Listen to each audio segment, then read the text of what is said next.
Mtunzi Mwajabu Maulidi, na simulizi hii itasomwa na Mwajabu Maulidi.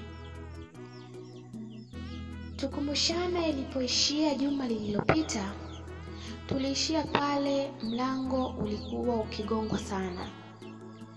Kipindi mlango huo unagongwa, ndani ya sebule ya nyumba hiyo alikuwa yupo Mudi, alikuwa yupo Saidi, alikuwa yupo na Mwajabu. Sasa endelea.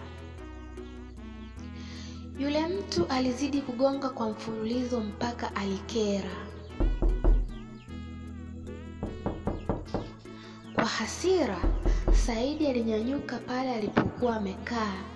Alipofika mlangoni, aliufungua tu mlango basi na kumtizama mgeni huyo ni nani. Kisha haraka alirudi mahali alipokuwa ameketi awali. Huku watu wote macho yao walielekeza mlangoni ili kumuona mgeni huyo ni nani. Mlango ulifunguliwa, ila kabla ya kuingia mgeni huyo, ilitangulia harufu ya manukato iliyokuwa ikinukia vizuri sana, hali iliyopelekea harufu ile kutawala sebule nzima. Aliingia jamaa mmoja mrefu mweusi mwenye muonekano wa kimazoezi. Kichwani alinyoa nywele zake kwa staili ya afro.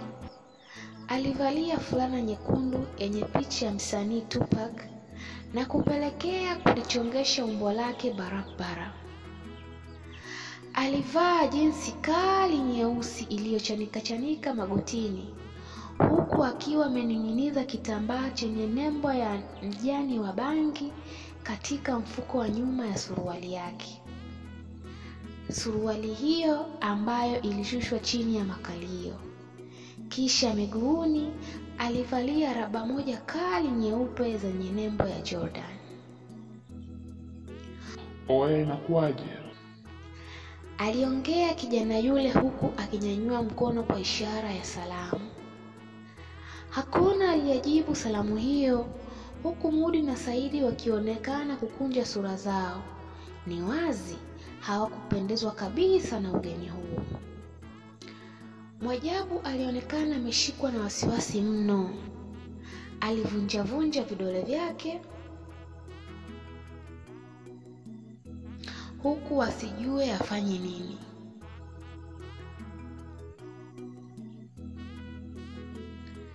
Mgeni ule baada ya kuona hajajibiwa aliropoka.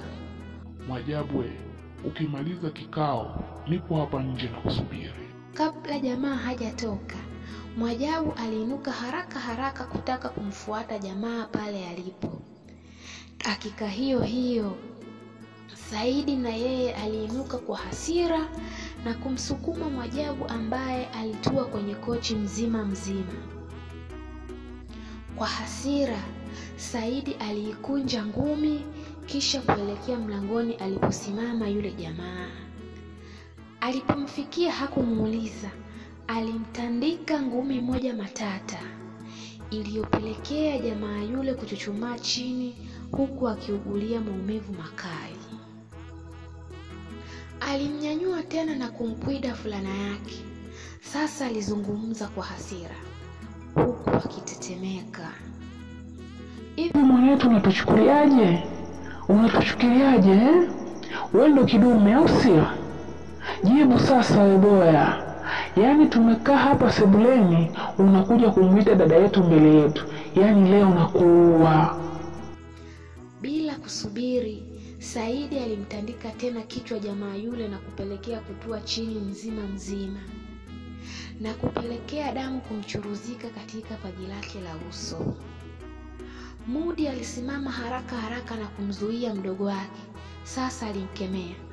Unafanya nini? Nakuuliza wewe unafanya nini? Aliyekuambia kupigwa ndo kutatua tatizo ni nani? Sinakuuliza wewe. Unajua madhara ya kupiga Ukimuua utasema bahati mbaya. Siku ya kiyama unazo amali za kumlipa huyo. Acha kabisa upuuzi wako. Lakini brother, hii dharau. Mshikaji ni kama nataka pazoea hapa nyumbani, alijibu Saidi kwa unyonge. Hata kama Mtume amekataza kupiga watu, siku ya kiyama itatakiwa umlipe amali zako, na kama huna cha kumlipa yanachukuliwa madhambi yake na kupewa wewe.